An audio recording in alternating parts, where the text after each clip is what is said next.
course, this is being recorded. And so we look forward to talking to you, and I'm sure all the other folks that are members of the TCDLA will be looking forward to look at this. I personally hope they have something better to do. Tell us a little bit just about your personal history, like, you know, where'd you go to law school, kind of where you grew up, marriage, children, those kinds of things. Okay. I was born in Dallas, and I went to the University of Texas. I went to the University of Texas School of Law, where I met my husband, Michael Lobel. We've been married a long time, 45 years, I think. And during law school, my final class in law school, I hadn't taken my ethics class, and it was taught at UT by a visiting dean, the visiting dean from Cornell, and it was a really interesting class, very practical approach to ethics. He was a sharp guy, Gray Theron, I'll never forget him. And he called a week or so after the class ended, and I thought, oh God, I've forgotten to turn in a paper or done something, and thinking the worst. Went and visited with him, and he said, I'd like for you to visit with B. Rosenberg's group at the Department of Justice in D.C. And I said, I was just thrilled, of course. It was a job, and we all know that that's always a challenge, getting a job right out of law school. So I went up to D.C. and I interviewed with this absolutely remarkable human being. The D.C. Bar to this day gives a public service award in her name. She was the head of the criminal appellate section. She would have been in the Solicitor General's office and probably would have been the Solicitor General, except, believe it or not, when I actually began at the Department of Justice, they did not permit women in the Solicitor General's office. That's how far back I go. And anyway, she was legendary and still is. So my introduction to the working world of the law could not have been more extraordinary. It was just an excellent, excellent opportunity. When we were in D.C., both of our children were born, Sam and Hannah. Hannah's back in D.C., where she and her husband, Roy, he's a scientist, and their two children, Frida and Cecil, they attend public school in D.C., and they're actually arriving in Dallas today and expecting Grandpa and I back in a hurry. We get them in June, and they go to a little Spanish camp down the street, so we're looking forward to that. Love D.C., love being there. Hannah's now a lawyer, also a UT grad, and she is with the U.S. State Department. In fact, she's in France right now on a mission. Wow. Our son Sam is a graduate of Cardozo Law School, and which, as you know, has a great reputation in depth in IP. I promise to be short, but when you get me talking about my family, I just can't stop. And I'm right with you right there, so keep going. He has a law degree, but he's a film producer in New York, and we get to the East Coast just as often as we can to see our kids and our grandkids. My husband, Michael, is a retired teacher, and in my estimation, one of the world's great poets. So he's very good at putting his poetry together, but terrible at promoting himself, and so, or trying to get things published. I don't think he cares that much about having it published, but he's just he can take words and do something with them that is out of the ordinary. In other words, you'll never hear a cliche out of his mouth, and he will take something and turn it on its head, and it's just kind of mind expanding. So I'm very lucky on the family score, and I was very lucky on the parent score too. So, you know, when you get all that, when you get a good parents and a good spouse and good kids, that's what being born on third base means to me. Certainly. And then I came back to Dallas because R.H. Wallace, who was one of the Department of Justice when I went up there, and it was a fantastic experience. It was nothing like what I was expecting, because I was kind of to be honest, kind of a hippie. And I thought that, you know, my view of things was different than what I encountered in government, and I had a really good opinion of the Department of Justice when I left there. But R.H. Wallace, who's now a judge in Fort Worth, as you know, yes, was a wonderful judge. He is a good judge and a good man. Person. He's a very good person. And he was one of my suite mates, because back then we had everything was green. There were green walls, green cement floors. It was not an elaborate setting, but it was a fun and learning setting. And there would be 4 of us in an office. And R.H. was one of my suite mates at DOJ. And he came back and went to work in the Dallas or the Fort Worth U.S. Attorney's Office, I can't remember. But anyway, an opening turned up in their appellate section, which was one person. And then and he called me and said, "You need to interview for this, so you can come on back down here." And so I did, and came back down and started as the appellate section. I took someone's place, I don't remember whom. And then over time, I became deputy criminal chief, and then criminal chief, and then first assistant before I went into private practice. I want to mention one other thing, because I think it's interesting, going back to D.C. for a minute. When our first child was born, Sam, I thought, or as we like to call him, Ferris Bueller, when I took a very liberal maternity leave. Back then it was very generous. You could exhaust your sick and annual leave, and then you could take 6 months without pay, without losing anything. And so that's what I did, but as I neared the end, I realized I did not really want to go back full time. And so I applied I asked them if they would permit me to work half a week and at the Department of Justice, and they'd never done it. So it kind of went up through the chain of command all the way to the Attorney General, for heaven's sakes. And it was actually, this was the time of the Watergate scandal, and it was on Ruckelshaus. I don't know if you remember these names. Tim will. Ruckelshaus was the deputy AG, and it was his decision whether to authorize this part-time working. And we wanted him to make the decision because his wife was a part-time employee of the White House. And he literally made the decision authorizing that the week before he and the Attorney General were fired.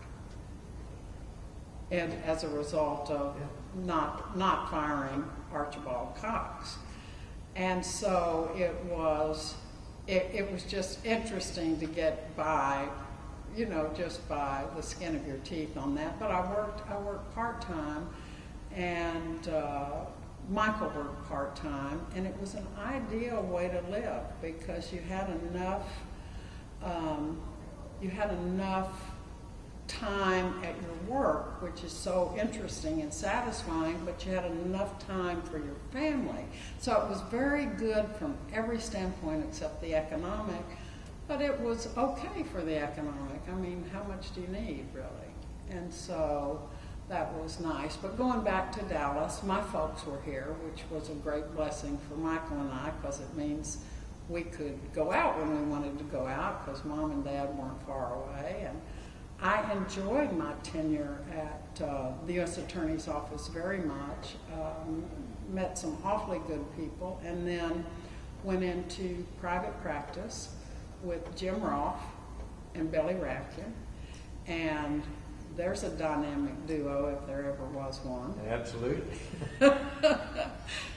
Never a dull moment, No. I can assure you.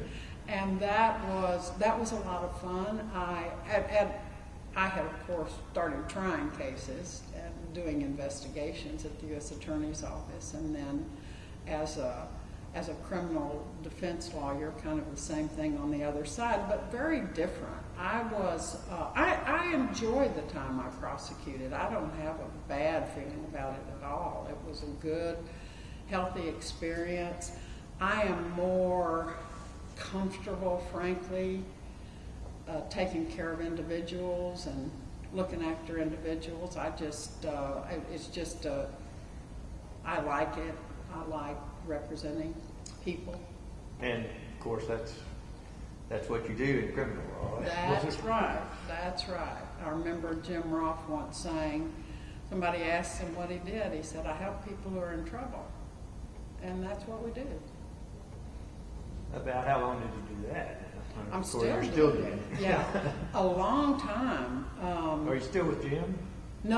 I didn't think so. After that, I was on my own for a while, and then I was in a firm with another legendary lawyer, George Milner, Yes. and the Utishan Boys, as I refer to them, two eminently talented lawyers, as everyone knows. Ron Goranson, just an office full of really fine attorneys. And then in more recent years, I office with other lawyers, but am a sole practitioner. Tell us about some memorable cases that you had and some experience. Well, I'll try to think of one as a prosecutor and maybe a Sure. couple as a defense lawyer. I don't know if you all remember the Jeffrey McDonald case. Not by name. Jeffrey McDonald was the Army captain, I think he was a captain, on the East Coast, whose wife and children were slain, and he was the person who was prosecuted and convicted, and I believe he's still in jail for it. But I actually handled that case. That case went to the Supreme Court twice while I was in the appellate section. And that was a very interesting case. I had the prosecution of Carmine Persico and dealing with the Brooklyn Task Force, Organized Crime Task Force, that was engaged in so-called mob prosecutions. On the defense side, I guess I would have to say the most satisfying thing has been to get some people out of jail who shouldn't have been there.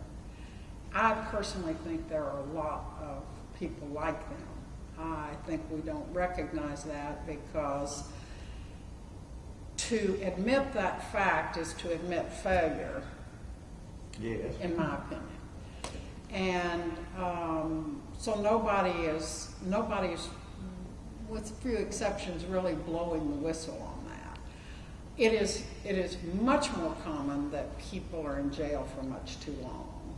It is just unrivaled in the history of the world to incarcerate people for these ridiculous and unnecessary lengths of time. And basically, it's so counterproductive to everything you could think of in terms of society and the community and the individual and their families. Except for the rare case, rare might be pushing the envelope a little bit, but except for those instances in which someone is truly a danger, a physical danger to others, and you can exercise common sense and see that that's the case. And they can be a physical danger and they can be a fiscal danger. So both of those obtain. For the most part, you don't need these lengthy sentences. I also think there are a lot of people who are there because their transgressions have been exaggerated. I'm sure the victims of those crimes would see it differently, and I don't mean to be either hostile or unsympathetic to that at all. But I do think we do a lot of damage by our sentencing policies, and I have thought that for years. I was an early supporter of the Sentencing Project, one of the great organizations led by Mark Maurer in our society, who has done so much by just an intelligent approach to educating the public and, most of all, the Congress. But honestly, it's the Congress's fault. I'm sorry, but I have it at home, and where I have my desk in our house, I have the Federal Criminal Code back in the 1970s, and this is what it looks like. It's like that. And this is what the Federal Criminal Code looks like today, and that's not everything. And it is it's almost a measure of their powerlessness. When there are limits to what you can accomplish, you can always throw a little fresh meat to the populace by another crime bill. And so that went on and on and on till we basically created this draconian system where we have thrown the balance out of our adversarial system severely. In the federal system, I'm going to get back to those exonerations in a minute. Good, I want you to, because this very thing that you're talking about, it's not something that's happened in the past, it's something that's still happening. That is correct. That is correct. The Congress and the courts have put all of the power of the adversarial system, not all of it, obviously, but a lot more than half, Yes. into one side of the equation, the prosecution, because it's more popular to do so, because it's safer to do so. And so that's where things are now and have been there for a long time, and it's really hurt our society. I was looking at statistics recently that just flabbergasted me. I knew we had an imbalance in who we were prosecuting. I thought it was more on the state level, and I was looking at federal statistics that just came out from the Federal Sentencing Guideline in their 2015 source book. And two alarming statistics that I saw there were, the first, almost nothing is tried anymore. Don't go to trial. That's It's right. like 2.5% nationally. In the Northern District, Tim, where you and I practice, it's the same. It's about 2.5%. 2.5%. That is a shocking figure. It is as though, and perhaps part of this is the sentencing guidelines, probably a big part, but it is as though it is no longer de rigueur to try a case, to use the court's time unnecessarily for a trial of someone who might be guilty. That is an outrageous concept in a system that says it honors things like presumption of innocence. And we all know, people who practice all know, that a plea will get you this amount of time, a trial will get you this amount of time, and the gap between those two is enormous. And that's ridiculous. Under the sentencing guidelines, it's just supposed to get you a couple of, points. Well, we have 5 minutes left in this. Oh, okay. I'll talk about that. And what I would like for you to do now is talk to us a little bit about your experiences with TCDLA. My experience with TCDLA has exclusively been, other than attending Rusty when I'm able to, LEI. And for those who might see not this, know what LEI. It's the counter. I don't know exactly how you would phrase it.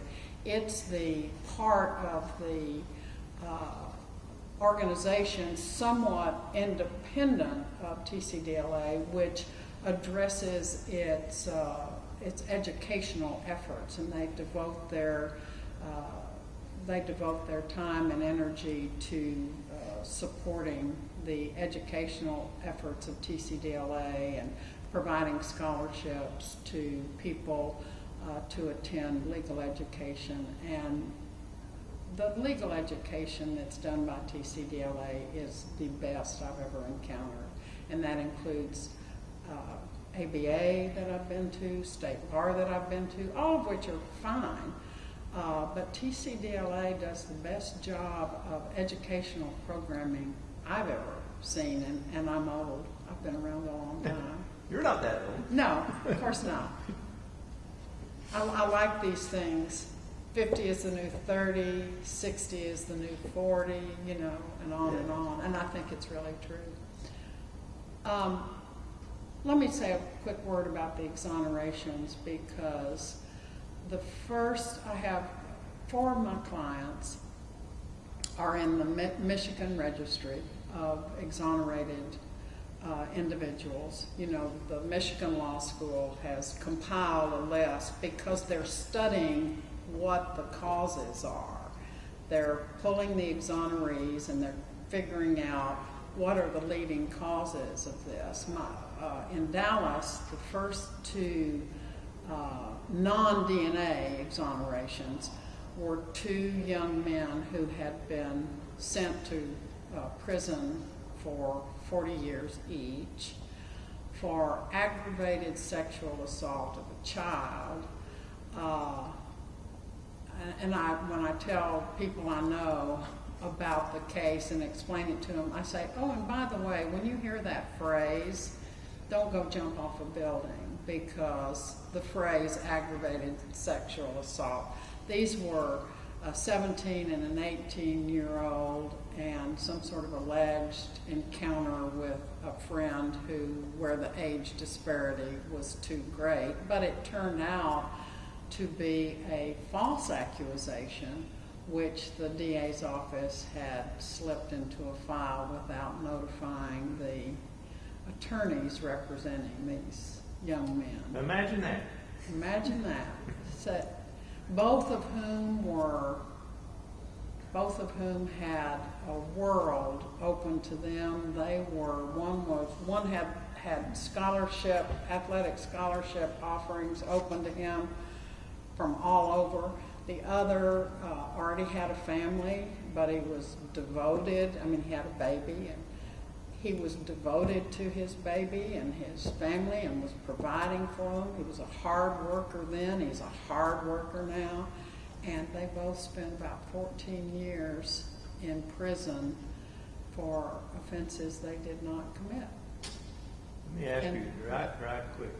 What do you think about whether judges ought to be elected or chosen in some other manner? Because it's been our experience, I'm sure, that these judges are so worried about getting reelected that that's really a big problem.